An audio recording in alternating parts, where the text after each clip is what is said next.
Bienvenue à Voix de l'innovation, une émission podcast de Équité où nous explorons les idées qui façonnent les passionnés du développement logiciel sur mesure. Je suis Romain Rosvik et aujourd'hui nous allons rencontrer des personnes extraordinaires dont leur passion a transformé leur manière de travailler et d'innover. On est donc sur le podcast d'Équité, moi c'est David Lézé et je clappe. Bah, parfait. Ton premier clap? Premier clap, non. Non, je peux pas tout le temps avoir. Ah, pas toujours. Comment ça se fait? Raconte-moi où tu as fait un premier clap. J'ai dû faire un clap sur un podcast du côté de nos amis belges. Ah, ouais, ok. J'étais sur Agile Belgique. D'accord. Pareil, un peu en marge de l'événement comme ça. Il y avait quelqu'un qui enregistrait les podcasts et donc du coup, clap. Il avait un clap aussi. Voilà. Bon, bah voilà. Non, je suis pas le seul à faire des claps. Elle. Bon, voilà. Merci David d'avoir accepté l'invitation et comme tu disais, c'est un peu en marge. On a déjeuné ensemble comme ça et puis voilà. Exactement, ça s'est fait comme ça. C'est aussi simple que ça. Tu fais quoi dans la vie, David? Alors moi, je suis manager d'une équipe dans le monde de la tech. Ouais. Ma société s'appelle Biomérieux. Ouais. Je travaille dans le monde de la sécurité alimentaire. Ok. Donc le but du jeu avec mon équipe, c'est de faire en sorte que les produits que tu consommes toi, quand tu vas au supermarché, soient sains. C'est-à-dire soient exempts de bactéries, de pathogènes qui vont te rendre malade. Ça, c'est le meilleur des cas. Puis malheureusement, dans des cas rares, ça peut aller jusqu'à des décès de personnes, etc. Si tu as suivi, il y a quelques temps, on a eu un scandale chez Buitoni, par exemple. Ouais, bah justement, je pensais à ça. Ouais, bah voilà. Donc nous, on essaye d'éviter que ça arrive. Ouais, carrément. Bon. C'est notre but. Donc, une boîte assez... Qui a du sens. Ouais, il y a une mission, il y a du sens. C'est aussi pour ça que je les ai rejoints. Et qui est engageante aussi, parce qu'il y a aussi une responsabilité derrière. Exactement. Donc, et donc là-dedans, tu fais... c'est quoi ton quotidien? Mon quotidien, c'est le pilotage de l'équipe. Ouais, d'accord. On a une équipe de... la core team fait 16 personnes du côté de Rennes. Ok. C'est une équipe tech, donc avec des développeurs, des gens côté DevOps, des spécialités, des expertises. C'est quoi la stack là-dessus? La stack, alors elle est complexe. On a du Java, du Python pour tout ce qui est bioinformatique, data science, etc. Ouais, c'est plus approprié. Ouais. Exactement. On a une stack événementielle basée sur Kafka. Ok. Tout ça, c'est un SaaS hébergé sur Amazon. Ah oui, c'est sur AWS. AWS, exactement. Donc avec des gros volumes de données, parce qu'on traite du séquençage. Ouais. Avec des gros traitements, etc., etc. Donc une belle stack technique. Les gens s'amusent bien chez nous. On a aussi toute la partie front qui est en React. On a du Node, on a plein de choses en fait. On a tendance à choisir le bon outil pour le bon usage. D'accord. Donc, Ok. tu vois, c'est ça l'esprit. Allez, je leur fais un peu de pub. Va faire un tour chez Skyway, ils sont sympas là-dessus. Sur le bon outil, le bon usage. Ça marche. Ça fait combien de temps en fait que tu es dans le monde professionnel maintenant? Alors, moi, j'ai commencé ma carrière en 2005. Ok. Ça ne nous rajeunit pas, cette histoire. Et Ton premier job, c'était développeur? mon premier job a été, ouais, effectivement, moi j'ai commencé par la tech. Ok. J'ai commencé par la tech, à une époque où on différenciait pas encore le côté back-end et front-end.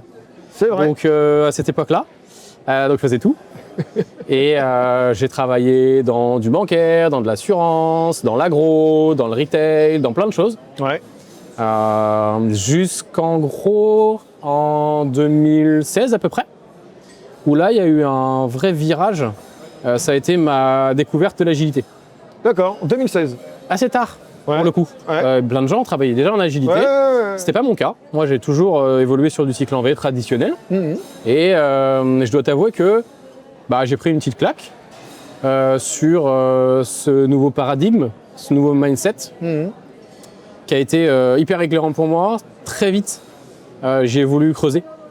Et donc, j'ai tendance à faire ça pour beaucoup de sujets, mais ça veut dire aller lire tout ce que je trouve, expérimenter, aller en Agile Tour, aller en Meetup, aller tester des ateliers, aller faire plein de choses. Et assez vite, je me suis spécialisé dans ce domaine pour essayer d'accompagner les équipes pour aller travailler différemment. Ok.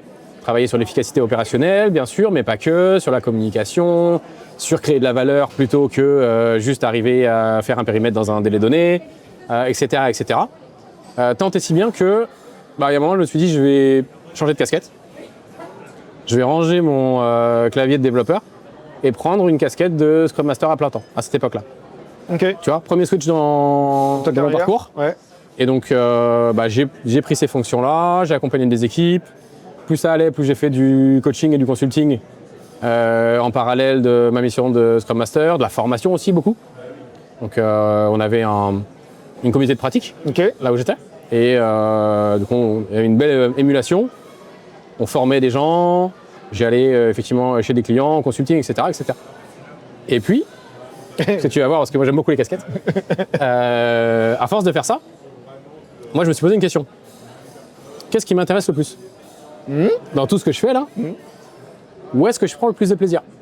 Et accessoirement, où est-ce que j'apporte le plus de valeur? Et il se trouve que ce qui m'éclatait le plus dans les années 2020, c'était la partie produit. D'accord. Le product management, Ouais. passer d'un mode projet à un mode produit, l'organisation que ça engendre. Qu'est-ce que ça veut dire, enfin, voilà, qu'est-ce que ça veut dire de non plus créer et terminer des projets, mais d'aller développer des produits, etc. etc. J'ai eu la chance notamment d'accompagner une transfo sur le sujet chez un super client qui était Brittany Ferries. Super expérience. Et du coup, je me suis dit, bah tiens, il y a un truc un peu paradoxal. Je fais du coaching, j'accompagne des product owners, des product managers, etc. sur un rôle que j'ai jamais eu moi. Ah oui, effectivement. Ouais. Parce que bah, j'ai fait de la tech, j'ai fait du coaching, j'ai fait plein de choses, mais le rôle lui-même de produit, je ne l'avais jamais endossé, j'avais jamais pris cette casquette. Donc pour pallier ça, bah, c'est ce que j'ai fait. Ok. Donc j'ai rechangé de casquette pour prendre un poste de PO D'accord. dans la société dans laquelle je suis aujourd'hui. À l'époque, je suis rentré en tant que PO Ok. chez Bemerieux, il y a 4 ans à peu près. Et l'idée, ce que j'ai fait et qui m'a vraiment apporté plein de choses, c'est d'aller explorer, de vraiment prendre le job, d'apprendre en faisant, j'aime beaucoup ça, sur ce job de PO. Ok. Et là, quand on dit PO, c'est que c'est une question que je pose régulièrement quand on est PO. Tu as une notion du budget qui est associée ou tu es plutôt sur un socle d'1 an et on te donne ça comme enveloppe et tu te débrouilles? Alors, ça dépend énormément de la société dans laquelle tu travailles. Ouais, bah oui. Clairement, il n'y a pas de réponse universelle à cette question. Non, mais là, toi... Mais moi, dans mon périmètre, Bemerieux, c'est une grosse entreprise. On parle de 15 000 personnes partout dans le monde. Tu vois, c'est dimensionné et organisé comme une grosse entreprise. Donc moi, mon travail, c'est s'insérer au sein d'un programme. Ah oui, t'es intégré dans un programme. Okay. Et donc, mon boss, qui était le directeur de programme, gérait cette partie enveloppe budgétaire et me donnait en gros le cadre dans lequel opérer en tant que PO. Vous fonctionnez comme ça. Exactement. Ok. Alors, tu es de Rennes. Je suis de Rennes. T'es à Nantes? Tout à fait. Comment ça se fait? Comment ça se fait? Déjà, je suis pas sectaire, j'aime bien mes amis nantais. Pourquoi? Parce que en parallèle du parcours que je viens de t'expliquer, depuis 2018, je prends énormément de plaisir à donner des conférences. Ouais. Je crois, j'ai un petit compteur quelque part sur mon PC, ça doit être ma 53e. Ah ouais, pas mal. Ouais, ça commence à faire. Et donc, il y a un peu des endroits où je suis quasiment chaque année. D'accord. Je suis à Lille, quasiment tous les ans. Je suis à Grenoble. Ouais, j'ai vu. Je suis à Nantes, quasiment tous les ans. Ouais. La plupart du temps, je donne une conférence, sinon je viens en tant que participant. Et donc, j'ai donné à Lille la conférence que je donne aujourd'hui, qui est une conférence Inception sur une présentation pour faire de meilleures présentations. Ouais. Et quelqu'un de l'orga de Nantes m'a dit « ça te dirait pas de venir chez nous pour la redonner ?» Avec grand plaisir, et du coup c'est pour ça que je suis là aujourd'hui. C'est pour ça que tu es là aujourd'hui. Voilà. Tu veux expliquer? Ouais. Tu passes quand? Je suis passé ce matin. Tu es passé ce matin. J'ai eu l'honneur et la mission d'ouvrir la journée pour réveiller les gens. J'espère que c'est une mission que j'ai réussi. Les personnes qui s'est écroulées non plus, hein, donc voilà. Tu as réussi ta mission. D'après les feedbacks que j'ai eus, c'était OK. Mais non, voilà, je suis passé sur le premier créneau. Ouais. Super. Et est-ce que pour toi, il y a quand même des différences, parce que tu regardes un petit peu partout, chaque rassemblement au niveau de l'agilité a sa spécificité, ou il y a vraiment un tronc commun et ça ne diffère pas trop au-delà de la typologie des personnes qui sont là et des speakers et des speakers? Tu vois ce que je veux dire? Est-ce qu'on arrive à dessiner un tissu culturel? Je vois ce que tu veux dire. Très honnêtement, je pense que cette notion de tronc commun que tu évoques est hyper pertinente. Ouais. C'est-à-dire que si tu fais un Agile Tour ici et qu'ensuite tu vas à Lille, tu vas pas être perdu. Non, c'est vrai. Grosso modo, l'atmosphère, la manière dont ça se déroule, les sujets, etc. vont être proches. En revanche, en fonction des lieux, c'est plus dans la population des gens qui viennent assister Oui, voilà, d'accord. que tu vas pouvoir voir des différences. Tu as certaines villes en France qui vont être plus orientées avec des gens côté management, par exemple. D'autres peuvent être teintées un peu plus avec des gens qui viennent de la tech. D'autres avec beaucoup de PO, etc. Tu vois, dans 2 semaines, je suis à Paris, je vais à School of PO, donner une table ronde. Clairement, je m'attends à avoir beaucoup de PO, de PM, etc., etc. et de management. Là où, sur un Agile Tour, je m'attends à avoir pas mal de Scrum Master, etc., etc. Donc, tu vas avoir un petit peu ces variations dans l'audience, mais globalement, on reste sur des événements qui sont assez similaires. T'as la taille aussi qui change. Oui, forcément. Si tu fais Agile Le Mans, un événement que j'adore, c'est hyper familial, etc. Ça va être différent d'un Agile Grenoble, qui est le plus gros en France. Tu as 10 sessions en parallèle, etc. Donc ça joue, mine de rien, aussi dans l'événement. Dans l'événement. Derrière tout ça, là, tu avais dit que tu as un pédigré maintenant de conf à ton actif.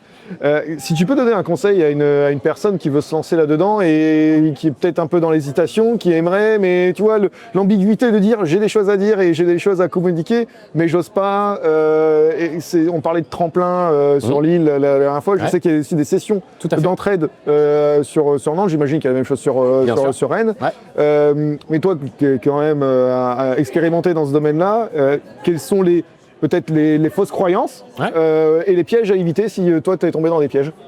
Alors déjà tu fais super bien de mentionner le coup des tremplins. Tu as tout ce qui est tremplin des speakers notamment.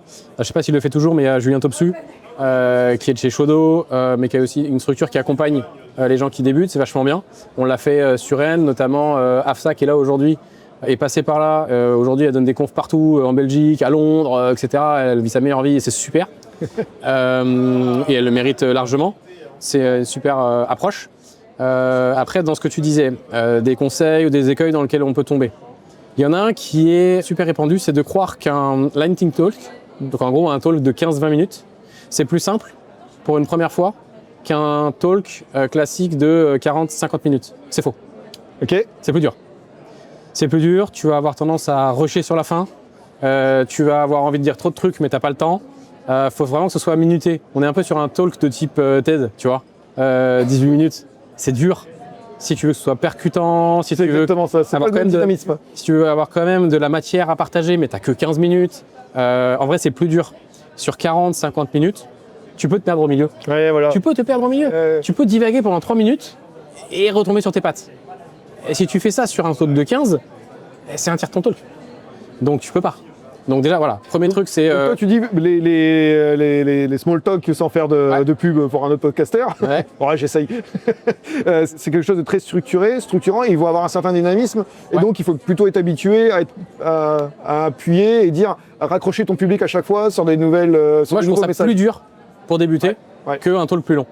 Et ça peut paraître paradoxal. Tu dis bah non, en 15 minutes j'aurais plus facilement, j'ai plus facilement le remplir, entre guillemets, le créer, machin. Alors oui, peut-être, mais dans mon expérience, la plupart du temps où j'ai créé des small talk, en fait, j'ai créé des talks de 40 minutes que j'ai raccourcis dans les faits. Tu vois, donc tu es encore en train de compresser beaucoup plus, etc. pour avoir un truc extrêmement percutant. Et c'est pas évident à faire. Ouais. Donc ça, c'est un premier point. D'accord. Un deuxième point, c'est ne pas hésiter à mettre des itérations de répétition. Oui. Crucial, j'en parle dans mon talk, donc là tu vois, je vais reuse, je vais reuse, mais faut pas croire que tu vas te pointer et que ça va être bon du premier coup. C'est faux. Non. Ce premier, déjà ça va pas être très très bon. Si je regarde mes premiers en 2018, ça me fait grincer des dents. Bah ouais. Et pourtant je les avais répétés, etc. Donc ça se taffe, ça se prépare. Le ratio que j'avais quand j'ai débuté, c'était 1 minute de talk, c'est 1 heure de prépa. Ah oui, d'accord, t'es là-dessus, toi. Tu vois ? Ok. Donc un talk de 50 minutes, 50 heures. Ouais. Voilà. Mon ratio a un peu diminué avec l'expérience. Malgré tout. Ouais, puis tu commences à être rodé sur ta manière de préparer, etc., tout est calé, machin, voilà. bien sûr. Mais voilà, ne pas négliger ce temps de création, de préparation, etc. Et puis, même si c'est moins dynamique aujourd'hui qu'en 2018-2020, ne pas hésiter à aller sur des meet-up. dans un premier temps. C'est vrai que c'est un peu moins dynamique. C'est moins dynamique, c'est vrai, je suis d'accord. Ouais. Mais avec 20 personnes. Ouais, c'est ça. Et tu le donnes une première fois, tu prends du feedback, hyper précieux. Et puis après, tu vas pouvoir aller effectivement sur un AG Tour où tu auras plus facilement 50, 60, 80 personnes. Mais ne pas forcément griller les étapes pour se rassurer en fait. Oui, tout à fait. Moi je trouve ça cool. Ouais, carrément. Donc y aller par étapes, bien structurer, éviter tout de suite les petits formats, même si on pense que c'est accessible. Pour moi c'est une fausse bonne idée, ouais. C'est une fausse bonne idée, et rentrer dans les formats plus classiques sur lesquels là on va aller chercher du fond. De toute façon, si le sujet de fond est bon et dans le thème et dans l'époque, ça va popper quoi. Oui. Au niveau des CFP, le jury il va plus ou moins te sélectionner au-delà de ton nom. C'est aussi le sujet qui est super important. Et tu as dit un point, t'as cité un point hyper intéressant tout à l'heure. Tu disais, ouais, mais j'ai l'impression d'avoir rien à dire, ou que ça a déjà été dit, etc., etc. Et c'est vrai. Oui. Mais c'est pas un problème. Mais parce que c'est une autre personne qui va le dire. Exactement. Et c'est ça qui va rendre le truc. Moi, alors un petit peu moins celle-ci, mais mes deux confs précédentes, la première, celle juste avant, ça s'appelle Ralentir pour aller plus loin, sur le slow en entreprise, et pas que. Et la précédente, que j'ai eu la chance de donner en keynote à Lille, c'était et si on arrêtait de créer du software inutile. Ouais. Sur ces deux confs-là, quand j'ai fini de les écrire, je me suis dit, sans déconner, y a rien de nouveau là-dedans. C'est déjà vu. C'est déjà vu. Enfin, je veux dire, ce que je dis, c'est déjà écrit, il y a des bouquins, il y a des machins, il y a des articles, il y a des confs, etc. Est-ce que j'apporte suffisamment de valeur, etc. Est-ce qu'il y a suffisamment de... Et j'avais vraiment cette interrogation-là. Alors que j'avais déjà l'XP. Hein. Et dans les faits, tu donnes la conf, et à la fin, les gens viennent te voir en disant « Putain, c'était vachement bien. » D'accord. J'avais besoin d'entendre cette conférence-là. Là, alors que toi, t'as pensé « Mais est-ce que j'apporte de la valeur ?» Donc il faut aussi se faire sauter ce verrou mental de ouais, ok, ça a déjà été dit. Mais pas par toi, pas avec ton angle. C'est ça. C'est exactement. Si ton approche est différente de ceux des autres speakers, tu vas peut-être percuter différemment les gens, les personnes, et ils vont retenir des messages qu'eux, ils n'ont pas réussi à faire passer. Et pour eux, ça reste une découverte. Mais fondamentalement, toi, comme tu es expert des sujets et que même si on te pose 15 questions, tu vas savoir y répondre, c'est compliqué de se dire est-ce que c'est quelque chose forcément de nouveau. Donc la course à l'échalote, quelquefois, c'est récupérer un peu de l'existant, peut-être pas du basique, mais en tout cas de l'existant, et de le structurer ou le tuner pour que ça soit plus à ton style et avoir un angle et un amusement peut-être aussi totalement différent et aussi quelque chose de nouveau, parce que j'ai déjà vu des confs qui étaient sur Paris, qui n'ont jamais été sur l'île, et la réciproque était vraie, et c'est là où est tout l'intérêt. Et pourtant les sujets étaient identiques. C'est ça qui est super intéressant. On arrive à la fin de notre interview. Si tu pouvais donner un ouvrage, un livre, un blog par rapport à ce que toi tu fais dans ton quotidien, ou en tout cas ce qui t'a amené jusque-là, qu'est-ce que tu pourrais donner à nos internautes et à la commu comme livre ou article de blog? J'ai dit tout à l'heure, j'aime beaucoup les livres. J'ai une grosse bibliothèque. Alors c'est dur pour moi parce que j'ai plein de chouchous. Mais t'as le droit à 3. Allez, je vais même essayer d'en faire que 2, tu vois. Je vais essayer. Je vais en citer 2. Il y en a un parce qu'on en discutait avec un copain au café tout à l'heure et qui est vraiment incroyable sur tout l'aspect formation. D'accord. Donc, tu sais, un peu si je vais loin, mais repenser comment on a été formé à l'école et maintenant comment tu veux former quand toi tu fais de la formation en entreprise, quand tu veux expliquer des choses à des gens, etc. Il y a un bouquin qui s'appelle Training from the Back of the Room, qui est en gros faire de la formation inversée. Le formateur, il se met totalement en retrait et il fait travailler le groupe. C'est le groupe qui est acteur de sa propre formation, etc. Ce bouquin est une petite pépite si tu es un peu intéressé sur le côté pédagogie, etc. Et un autre chouchou qui m'a ouvert les yeux quand j'ai commencé à travailler sur la partie agilité, Scrum Master, etc. et qui m'accompagne aujourd'hui aussi dans mes fonctions en tant que manager, qui est Turn the Ship Around, qui est sur le servant leadership. C'est romancé. C'est l'histoire d'un capitaine de sous-marin à Marine US. Et en fait, ça explique tout son parcours de comment tu diriges des gens, mais sans être en top-down. Comment tu le côté empowerment, tu vois. Il n'y a pas trop de bons synonymes en français, on est d'accord. Si tu n'as pas encore creusé ces notions-là, je trouve qu'il est top. pour travailler là-dessus. Et allez, vas-y, un troisième, ça me suit. Il a craqué. Le but, ou The Goal, Ouais. sur la théorie des contraintes, pareil. Ah oui, d'accord, Un ok. bouquin Je vois. romancé, hyper agréable à lire, et qui t'ouvre un peu les yeux sur ce côté. Mais pourquoi ça avance pas, là? Parce qu'en fait, tu as un gros bottleneck que tu n'as pas encore identifié, etc. etc. C'est un peu un petit lecture plaisir, celui-là. Donc ça en fait 3. Ça en fait 3. Voilà. Bon, pas très bien. David, merci beaucoup Avec d'avoir plaisir. accepté l'invitation. Et nous, on se retrouve la semaine prochaine. Ciao, ciao. Merci d'avoir écouté Voix de l'innovation. Nous espérons que vous avez trouvé cette conversation inspirante. Suivez-nous sur vos plateformes de podcast préférées pour ne pas manquer nos prochaines émissions avec de nouvelles personnes passionnées de développement logiciel.